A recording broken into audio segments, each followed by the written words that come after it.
Good afternoon. Welcome to Abigail Bible Believing Answers. I am your host, Dr. Ruby Abigail. I'm excited today.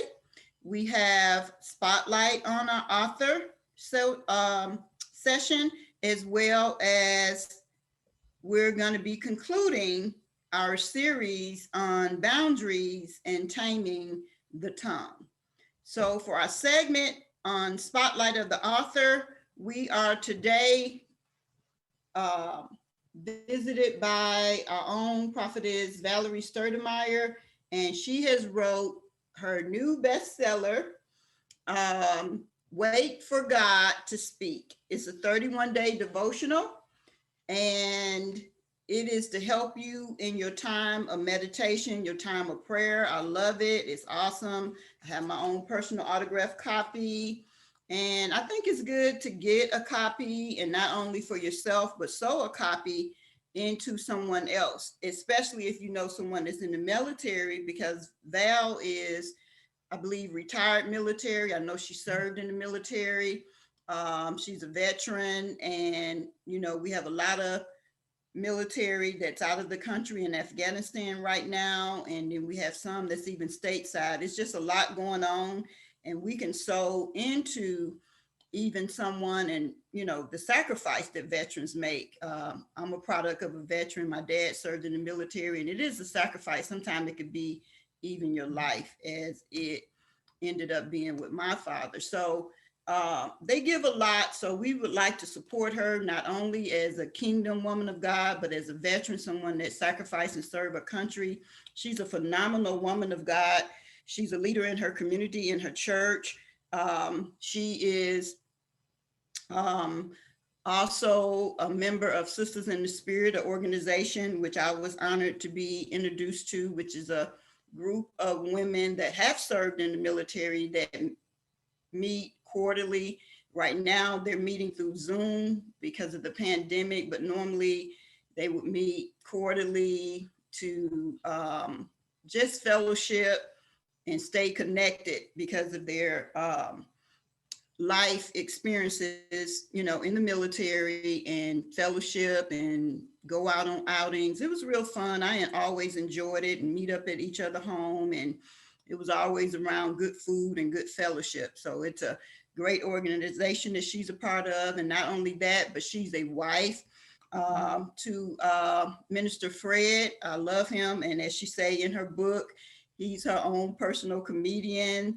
They are awesome, phenomenal couple. I really celebrate their union, their holy union. They are parents and grandparents. She was just sharing with me in our last past conversation that her daughter is an educator, and, you know, that's passionate to me. I remember when she was a young lady still in high school. So I celebrate that she's raising phenomenal children and grandchildren. So we're just thankful for this woman of God. As she said, this book was inspired. It's really a conglomerate of her time and meditations with the Lord. And she didn't even know at the time that the Lord was preparing her to share this space that they had so intimately with others that might need help in getting into the presence of God and hearing his voice and receiving his direction. So we celebrate her. She also has a YouTube broadcast channel, and we'll provide the link for you for that. Well, she's launched even further out into the worldwide broadcast to assist those in inspiration time and moments with the Lord on how to assist you in hearing from God, and also give you words of encouragement and inspiration. So without further ado, my sister in the Lord, I love her. I love her spirit. I love her tenacity. I love her dedication, her commitment to follow Jesus and to serve his people. Minister, prophetess Valerie Sturdemeyer. Hi, thank you, Dr. Ruby, Apostle Ruby. I'm sitting here listening. I'm like, oh my God, who is she talking about? It's like you get into a place where you're like, you just start doing for God, and it's like, okay, and you don't realize how much you're doing, and you're like, okay, God, you have really been awesome. That's a time where you celebrate God right there. It's like, okay, God, you have really brought me a long, long way. But in talking about the book, this was something that, and I have to start in June. And my start with this book was like, God spoke to me, I believe it was June 29th, and told me that I would write a devotional. I took that away because that was not what I wanted to do. I did not want to do that. I took that away. I completely forgot about it. I in a dream, December the 19th, 6 months later, I woke up from a dream. God had spoke to me and said, write a devotional. So I got up, I was obedient this time. I got up, I came to the computer, and I sat down, and the enemy began to talk to me. The enemy said, ain't nobody gonna want to read that, and God didn't tell you to do that, and what are you gonna write? And so all of these thoughts began to go through my mind, and I'm like, oh, I don't even know what to write. And Holy Spirit said, you've already written it. And I was like, okay, if I've already written it, and God said it's going to be a 31-day devotional. Okay. So I sat down and I started to try to write. And I said, you know what? Let me just do my meditation time. I picked up my phone. And when I looked at my phone, I had begun to do voice memos because there was a lot of things that God would say that I would miss. So I said, let me start recording. And so when I began to record, I'd go back and listen to it, and I'd be like, oh my God, that was so inspirational, God, that was so good.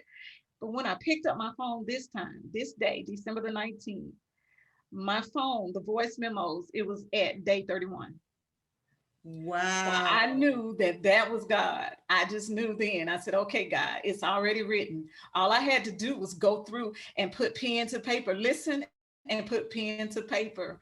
And it was a journey. And I knew that I needed a partner. So I reached out to one of my friends, my really good friend, Minister Erica Bryant. And I said, I need you to hold me accountable because I have a deadline. This book has to be finished by December 31st. Wow. And stop me if you want to say something, because I know I talk real fast. And I began to write. I write a couple days, for on a day I write a couple of days, and then the next day I do like 3 days. And Minister Erica would text me and she said, hey, what have you done today? And that kept me going. And I know that in this journey that God had me on, I know that in this journey, I had to have partners. And so when he spoke to me about this, and I was like, because I thought that my time with him, like you said, my time with him was my time. Yeah. I didn't know that he would want me to share that with the world. And again, the enemy would come in and play. Ain't nobody gonna want to read that. The enemy would toss those thoughts, and I would have to cast those thoughts down, to the point where one day I was walking in the kitchen. I had gotten done writing. Maybe I was probably at day 19. And I'm walking through my kitchen, and that thought came to my mind: what if nobody likes it? And God said, you're not in it for the likes. If you get it to the one person that it's assigned to, you have been obedient and done what you're supposed to do. So at that point, that was my why. I had to continue. And I kept writing. December 31st, I'm sitting in the bed. At this point, I've written all of the devotionals. I've written 1 through 31. Now I'm trying to write the introduction and the dedication, and I'm sitting there and I'm like, oh, okay. And it's just pouring. At 6 o'clock, December the 31st, I submitted it to the publisher. Oh, and by the way, when God told me to write the book, he said it's already paid for. Oh my. I had even forgotten. You remember, this was years ago. I told you I had paid for a book to be published. This, when we met, I had paid for a book to be published. Yeah. And so it was just timing. It was the timing of it. And I submitted it, and less than 1 month later, it was in production and it was live. So it was a journey.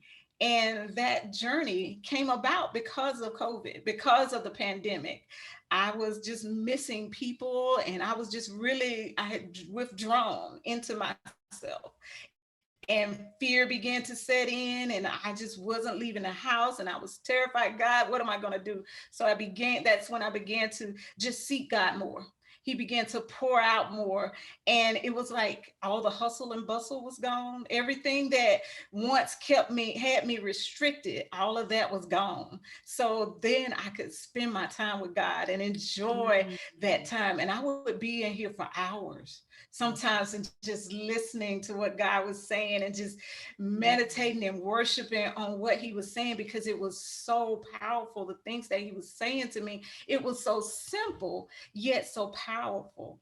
And the things that what I wanted for people to receive from this book is simplicity. Is that we want, sometimes people think it's so hard to hear from God, that it's got to be all these, bells and whistles and smoke and all of that. But sometimes it's just that quiet time. You sit and you listen, and he will speak. And that's what I wanted to convey to people, that if you just sit and listen, even if you per se don't hear anything in an hour, you've heard something. If you pick up the word and just open it up, you will hear something. And I try to let people know that it may not be an audible voice, but it could be just that scripture, or just something that is impressed in your spirit during your time of worship. Write that down. I'm a person that I write things down. I have so many journals. They are so full. That's how I even went back to June and realized that God had already told me to write this, because I write down. I love journaling, to go back and see what God is saying, and see how he has fulfilled his promises, because he fulfills so many promises. Even though, I know that other people have, lost things, they lost jobs, and some of us have lost family members through this, God has still been faithful. And that is what I want people to realize when they pick this book up, and they look at this and say, wait for God to speak. It's something that engages you right away. I want them to be engaged and see, like, you open it up, the first thing you see day one is not, because I get frustrated if I got to read a whole lot of stuff. I kind of, my train of thought kind of trails off. But if you can read it in just a snippet, it gets you ignited. That's the way I felt. It got me ignited. I would read the word and it would just jump off the paper at me. And I'm like, oh my God, I never thought of it that way. Like, it is really like amazing to me how I'm going through it again. It's like I wrote it, I've read it, and I'm going back through it because I can still gain something from it. So that was my journey through writing this book. And I had so much support. My children, my grandbaby, even with Fred, he was just always, he's like, baby, you can do it, you can do it. And he's always pushing me. And so it's always good to have your support system. And they have really been just made it easy. My husband made it easy for me to just pull away and do what God says. And that is important, to have a backup, just your backup system that's okay with you doing what God wants you to do. And I even have people now, okay, when's the next one coming out? I'm like, okay, let's see what God says. I'm not going to step out there on my own, but whatever God says, I will do. Yeah. So that was my journey through this thing, and it's been amazing. I have met people like through Facebook who ordered the book, and they're like, oh, this has really blessed me. I see people posting, and that's what it's about, helping people to make it through. And that's what I want. I want people to understand that you're not in this alone, because I felt like I was in it alone. I don't want anybody else to feel like they're in this alone. Amen. That's so awesome. Thank you so much for sharing your, as you said, your life, part of your meditation and intimate time with our Father, and using it to extend the gospel of Jesus Christ, because there's a hurting population out there, like you said, especially because of the pandemic. And some of us that just love, the time that we can just lay in the presence of God. It was a good thing for us to have that downtime, that we didn't have the hustle and bustle of the day. We can just dedicate all this time to the Lord, those that like being alone with the Lord. So it was good for us, but then there's some that wasn't quite there yet. And so I believe your book is going to be an inspiration to a lot of people, because it hasn't been totally, the world hasn't been totally released from the effects of the pandemic. So we still have a lot of healing to do, and reopening and getting out amongst the public. They're doing the 3 feet now, but still there's a lot of people that are shut in that have not made their decision to take the vaccine, and some jobs are still closed. So I think your book, phenomenal read, and inspiration and exhortation all in one, and prayer to help catapult your prayer life. And this is a praying woman, and this is a godly woman, and her time and intimacy with the Lord, I always say, is worth the investment. You can find it out, find the book on iuniverse.org and .com, I'm sorry, and or you can purchase it directly from Val. We'll put a link to both the publisher, as well as her Cash App, if you want to send a a few books to someone, or if you want to just get one for your own private devotional. Just to read day one, she says, up until now, and it's John 16:24. And this is day one. And she said, until now, you have not asked the Father for anything in my name, but now ask and keep on asking, you will receive, so that your joy may be full and complete. And that's the amplified version. And she comments and say, you must believe that your slate has been wiped clean, that up until now, every little thing that you have done is non and void to God. You must determine in your heart today that God would accomplish much in and through you. Yesterday is nothing compared to what God is preparing for you today. And then she gives you a prayer and something you can confess. The Lord says, if we confess a thing, decree a thing, he'll establish it. And she says, God, I thank you that my preparation time is over, and that my time is now. You can decree that and declare that in the atmosphere. So day one is scripture is John 16:24, knowing that your slate is clean, and everything you even did yesterday up until now, even this morning, is clean, and that you can decree and declare in the world that you thank God that your preparation time is over, and that your due season is now. I heard somebody say there's 5 seasons. There's the 4 climate seasons, and then there's the due season. So your due season is now. And so we just thank you, woman of God, for that awesome review. Thank you for being our first guest on Spotlight of an Author. As I said, go out and get this book for your own self, and then sow into someone else's life to inspire them, someone that may not be, have a good prayer life, someone that you might want to get saved, sow it into your children's lives to help them. Like she said, start a habit of journaling and start a habit of having a devotional time. You can, do it as a family, buy a book for each person in your family, and you can start an evening or morning devotional with your family, and y'all can start journaling and using this book just to catapult a closeness with the family, and which leads us into our next segment. Thank you so much, Prophetess, and we appreciate you. As in family, we're going to discuss boundaries.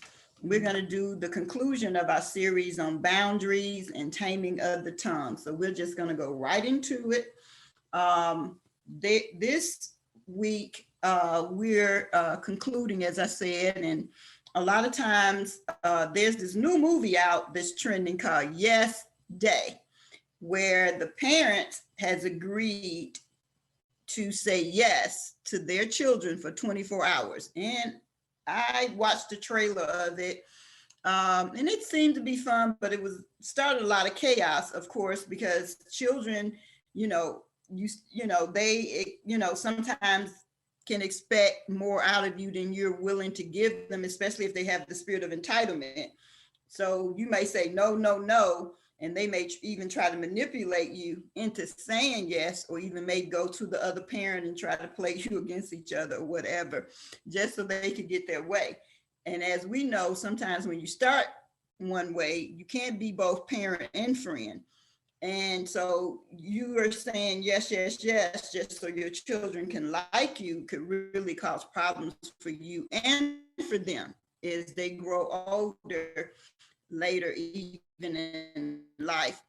So I just share with you that it's not healthy to say yes, yes, yes to your children, because, that could cause them problems later on in life, and then it could cause you problems later on in life. So what we want to do is make sure that we're giving our children healthy boundaries, that we're establishing habits and systems in place for them, that they can understand that no means no and yes mean yes, and they do need structures in their life. They do need structures in their life. They do need healthy boundaries in their life. So it's okay to say no to your children, especially when it's as we said in previous. So as we said in our last broadcast, establishing boundaries are not to hurt anyone, it is to protect you. And sometimes it may even help to protect them. Like a lot of children, as we were saying, this new movie is out called Yes Day, and it's trending as one of the #1 movies in the nation and maybe even the world right now. So a lot of children have been kind of restricted because of the pandemic. Their lifestyles, of course, have changed. But what I've also noticed too, that there's a lot of trending news where a lot of children, even adult children, are backlashing at their parents almost with a spirit of entitlement, and even estranged from their parents. And I know we used to see this a lot in celebrities and things like that, but now it's even hitting more at home with us, as we call, common or regular citizens, where children might end up, even as adults, having the spirit of entitlement, to where if you're more trying to be their friend rather than parenting them, they may very well grow up to expect things from you without limitations, because they can manipulate you because you're afraid to lose their friendship. So you have to make a choice early on as parents, and letting your yes being yes and letting your no being no, and not being afraid, because a lot of times when we say yes, we're saying it because we're fearful of losing relationships, or fearful of people not liking us or accepting us, or some form of rejection. And we have to make a resolve that even in spite of the consequences of our no, that we cannot be intimidated or derailed from our purpose or what we're setting boundaries on, because we're wanting to please people. As we know, the Bible makes it clear, and I am a believer of the Holy Scriptures, is that it's better to be a God pleaser than a man pleaser. So we don't want to be always wanting to receive the accolades of people or the acceptance of people, even to the point where it could be detrimental to ourselves as well as them, especially with children. Children need structure, they need boundaries. Sometimes their electronics, their phones, their computers, they have to have boundaries. They have to have safe spaces. When my children was in the home, we had no computers were in the room. Computers were just kind of first coming out when they were teenagers. However, we had a central office space in our family room where everybody came to that space to use the computer, as well as you may want to do that even with TV, because, or you want to put, now they have the parental, restrictions that you can put on computers and TVs and things like that. And even you can put apparatuses, when they start driving on, GPS on them, their car, their phone, and, they have electronic ways to keep up with people now. So I want to encourage you to establish boundaries, not only in your workplace, not only in your everyday life, but also in your family, in your relationships with people, whether it's friendship, whether it's your church, your community. You need boundaries in your life, and you have the right to say no.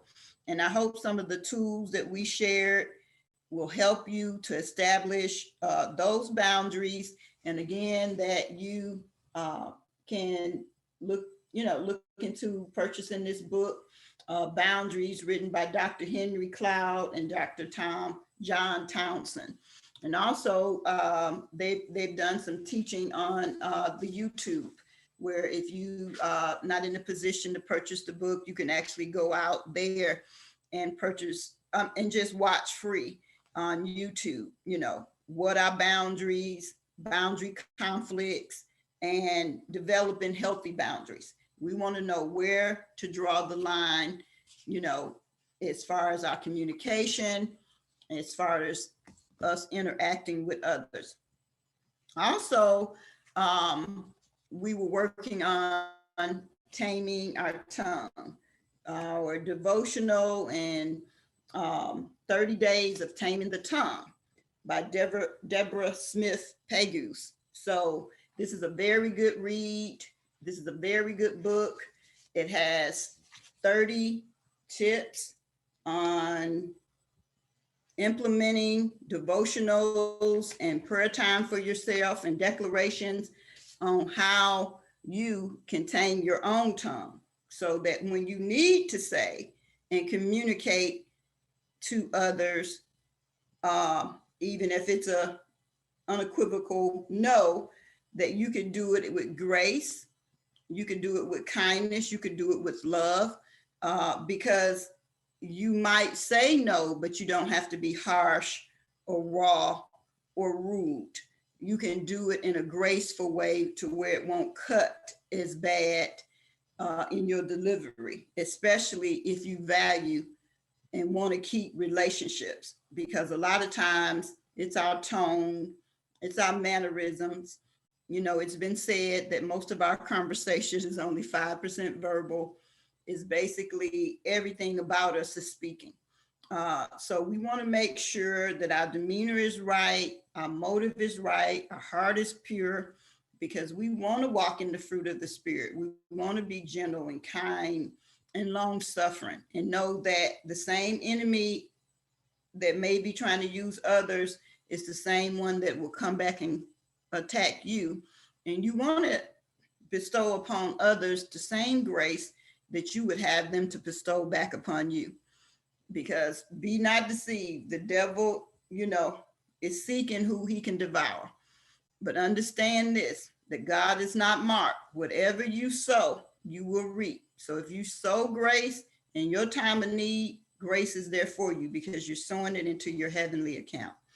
So we want to make sure that we understand that sowing seed is more than just money. It's our way that we interact with other people. And, the Lord say, whatever you sow, that you'll receive it back, pressed down, shaken together, running over. So we don't want to sow bad seeds. We don't want to have a belittling tongue. That's day 13. We don't want to have a cynical tongue, day 14. So get the book, the know-it-all tongue, day 15, the harsh tongue, day 16, the tactless tongue, day 17, the intimidating tongue, day 18, the rude tongue, day 19, the judgmental tongue, day 20, the self-absorbed tongue, day 21, the cursing tongue, not just profanity, but the things that you speak derogatory in the spirit against people, jealousy and enviness, the complaining tongue, the mumbling, the grumbling. You ought to be able to find joy and goodness in everything you do. You have to be determined to look for God in everything. The retaliating tongue, lashing back at people or trying to hurt people because you're feeling hurt, because a lot of times hurting people hurt people. And the accusing tongue, accusations. If you want to share something with someone, instead of saying you, starting off, or first of all, you need to be able to do your presentation as in, am I hearing you correctly?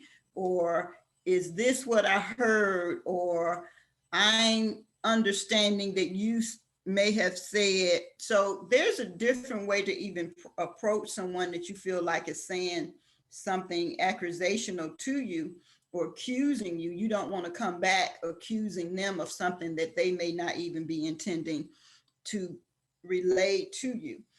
And there's the discouraging tongue, being so pessimistic, you never see the sunny side of things. This is the day that the Lord has made. You're going to have to determine yourself and make a decision yourself. As I said, always, even when you don't make a decision, you've made a decision. So you have to make a conscious decision that you're going to walk upright before the Lord, that you're going to live holy, that you're going to be righteous. And there's a difference between righteous and right. And the doubting tongue, the unbelief, is a sin unto death. We must be faithful to God and trust him and believe that he is who he say he is. And doubting others, not having the confidence of the abilities that God has given others, not being able to trust, just doubting. And being, we need to be more discreet. And then there's the silent tongue. A lot of times we as Christians, as believers, we suffer in silence. I just heard a phenomenal teaching even on this week that was addressing, because we're now in the time of Passover and Resurrection Sunday. It's coming up upon us, and April the 4th. And a lot of people are in that mode of preparing, to transition out of one situation into another, even as, the Passover lamb and the resurrecting as in renewing or being restored. And so this is really a great time to understand that even though we're called to suffer with Christ, that we want to be like Christ and not mumble or grumbling word, in our suffering. We don't want our self to be exalted and, oh, look at me, I'm being persecuted, because we know that Jesus has took on everything for us. And even though we might be called to suffer with him, we are mature enough to understand that we need to suffer in silence, because God will deliver us out of all things. So this too shall pass. So, it may be for a time that you may have to endure certain things or certain attacks that may just be coming to strengthen you. So understand that there is a silent tongue. Some things doesn't need comment. And then there's we talked about the timing. There needs to be time set when you deal with hard subjects. You don't want to wait till someone come home from a hard day or in the middle of something and just spring something on them and expect a kind answer. You have to prepare some conversations, and you have to have some discernment on when it's a good time to present certain conversations. So we hope that you have been inspired by this session with our author spotlight and with our conclusion in our series of boundaries and taming of the tongue. And I'm going to open it back up to our guest today, Prophetess Valerie Sturdemeyer, to allow her to comment on her book as well as our series conclusion. Yeah, as I was listening to you talk about boundaries and taming the tongue, and that all kind of goes together. And as I was listening, I thought about, I had a conversation with a girl, and I told her that everything in our life, we have to have boundaries. And I told her even relationships. And that's when you touched on that. It reminded me that we have to have boundaries in relationship. And the example that I gave her was, I have a lot of friends, but I have friends in stages and levels. I have friends that I know will agree with me. So if my husband and I are having like some heated fellowship, I know I can't go to those friends because they're going to always agree with me. But I have this one friend that I'll call and I'll bounce something off of her. And the first thing out of her mouth is, if I say, Fred did this and Fred did that, she'll say, what did you do? That's her first question. And I know that that's our boundary, and she's going to always challenge me. And a lot of times, some women, and I had to grow into this, some women don't want that challenging friend. Well, I'm going to be that challenging friend. I'm going to challenge you. What did you do? And it's just, we have to know what level to put people. And a lot of times we don't know what level to put people because we want them to always be this way with us because, oh, you're my friend, you're supposed to always agree with me.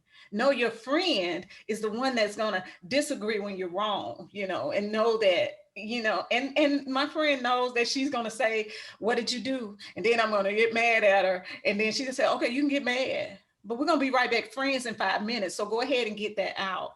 And so then with taming the tongue, she's going to say, okay, and the other thing that I love about her, she's going to say, how did you say what you said? Wow. And it challenges me to watch my mouth. And, God has even gotten on to me about my mouth. Well, I'm like, okay, wait, I didn't say that right. That didn't come out right. And we have to have that internal Holy Spirit saying to us, you know what? You didn't say that right. You didn't say that the way that it should have been. Now you need to go and apologize. And that, just listening to you, that just brought out all those things of, we have to have boundaries, and we have to, God began to speak to me back in April when right after the pandemic hit in March, April, he said, I need you to watch what you say out of your mouth. Because I was saying things and seeing things immediately manifest. So it was like, there was this girl that was on my mind, and I said, I haven't seen her in a while. I want to see her. Fred and I had to go pick up a prescription. She walked into CVS, and I just cried because God had manifested what I asked for. Yeah. Simple things like I was talking about my neighbor's grass. I said, they need to cut their grass. Next thing I know, somebody pulls up and starts cutting the grass. So that's how God gave me examples of, you need to watch what you say. Yeah. And because we have to realize that our words are very powerful. Words, when we release them, we can't just capture them back. So we have to be careful when they come up and out of us, people say whatever's in you is going to come out. Well, we have the ability to choose. Like you said, we have the ability to choose what comes out of us. You have to season your words with salt. Words have to be seasoned, especially like you said, dealing with children, adult children. I know each and every one of them, how to approach each and every one of them, but that came with relationship. Yeah. But I don't want to just keep talking, but that was so good. I just really enjoyed that segment on boundaries and taming the tongue. Yes, that's good, Prophetess. I really love your input, because you can't have friends that are what they call patronizing, that's always in agreement. I remember back a few years ago getting into the full understanding that, like you say, there's 3 categories of friend. There's the comrade, the confidant, and the constituent. So you really have to know, and each one of those labels, or you might categorize your friend, is for a different, impartation into your life, or a different relationship. Everybody can't be your best friend and understand your heart, because like you can receive from your, as I would say, your confidant, people, your friend, that you can just share the intimacy of your heart with it and feel protected, that she's gonna handle it properly and guide you properly, even if, because iron sharpen iron, even if it make you grow in a place, that she's willing to love you enough to keep you on the path of a healthy growth. And that's very, very important, because like you said, a lot of times, somebody that, say for instance, is a constituent, they're just in it to appease you for that season or that time that they may be in a relationship with you or working with you on something, that they may agree with you just to brown nose you, or give you accolades that may not even be healthy, because they want to just be in your presence because they're getting something from you.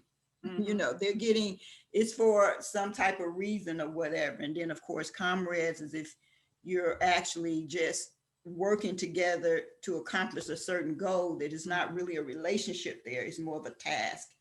So that's good, and it's so important, so important, because you need, I always say, especially as ministers, we always need 3 levels of people in our life: someone that we're receiving from, that we're accountable to, someone that can walk side with us, that won't judge us, but is a peer and we can share our heart with, that's going to, respond to us in a healthy way, and we can share anything with. And then we need someone that we're mentoring, someone that we're pouring into, someone that looking to us for accountability, that's watching our walk. So, as ministers, and even, whatever career path you're on, it's good to have somebody that you're pointing to, somebody that's walking with you, and somebody that you can receive from and that you're accountable to in the earth. We know we all accountable to God, but we all also need earthly accountability. That's where we have our civil service workers, our military, our police, and so forth and so on, our government, accountability. But yeah, that's very, very good. Very good segment. I appreciate you for being a part. Yes, just honored to have you. Always a pleasure. Spirit of excellence, and just walking in the power and authority. And yes, I'm waiting on the second book as well. And as we said, go out and share, get your copy of Wait for God to Speak, 30-day devotional by the mighty woman of God, prophetess Valerie Sturdemeyer. And not only for yourself, but for your family, for your friends, and for your foe, for those that you want to grow. Because I always say the best way to help people that are your foe is that you pray for them to get saved. Or you can just slide a book to them, and it can be anonymous. You just leave it on their desk, or put it in their mailbox, or mail it to them, or leave it on their doorstep, or bless them with it. A lot of people are reopening church right now. You can take a stack of them to church and pass them out to get everybody caught back up and reacclimated to, having that prayer time with the Lord. Some of, the ones that may have fell out of fellowship with God and maybe in a dark valley place. Everybody is not where we are, so we have to meet people where they are. As Paul said, I became all things to all men that I might win some. So we have to recognize and appreciate the different levels where people are, and not just take it for granted that everybody's on the same level of understanding. Right, exactly. To allow grace, to cover, like Prophetess Val say, cover our words, be kind. The motive of our heart is very important when we're speaking because the Lord said we'll be accountable for every idle word. Every idle word. And like she said, our word create, you know, when she was talking about how her words were manifesting what she was saying immediately, the Lord was training her to let her know that she's operating under the Elohim.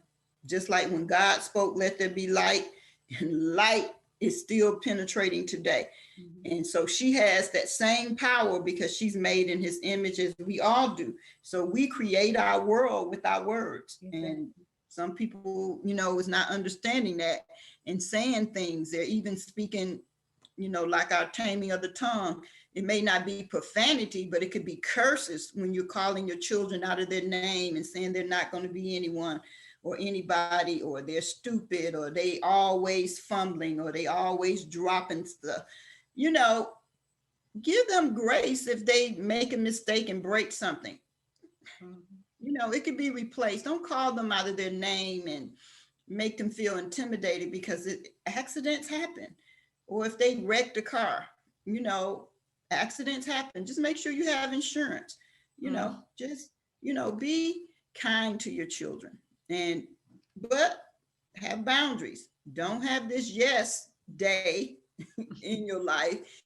Have boundaries where you can allow your children to understand healthy no's and healthy boundaries, that they don't grow up with the spirit of entitlement and it come back to bite you, you know, when they're not functioning well as adults. And now they're looking for you. And then when you say no, they hate you, literally. And one child said to their parent, "You're better off to me dead." And someone will even try to kill you for insurance money. It's crazy, but it's true. So God bless you all. God keep you is my prayer. I love this spring season because I'm a hot weather person. So this is my time of year. I love it, love it, love it, where everything has started blooming. I was just out doing yard work this week and trying to do some beautification, and I'm excited about what God is doing in this season. So enjoy your spring, enjoy Resurrection Sunday coming up. We're all preparing for the spring break for those that'll be off for a while. So we're going to take a hiatus for just a few sessions during this spring break, and we're going to revamp and come back with better content and more solid content as the Lord is speaking to my heart even now. And I believe when we do come back, one of our first subjects is going to be betrayal and how deep the roots of that run. So look forward to that coming up in the coming weeks. So enjoy your spring break as you vacation, travel safe. You know, understand that the virus is real and it's still out there, and just respect it, not to walk in fear, but, you know, keep your self healthy and build your immune system up. Love you. God bless you. Thank you, Prophetess Val. Enjoy the rest of your week, and congratulations on your new book. Thank you for being with us. Thank you. Bye.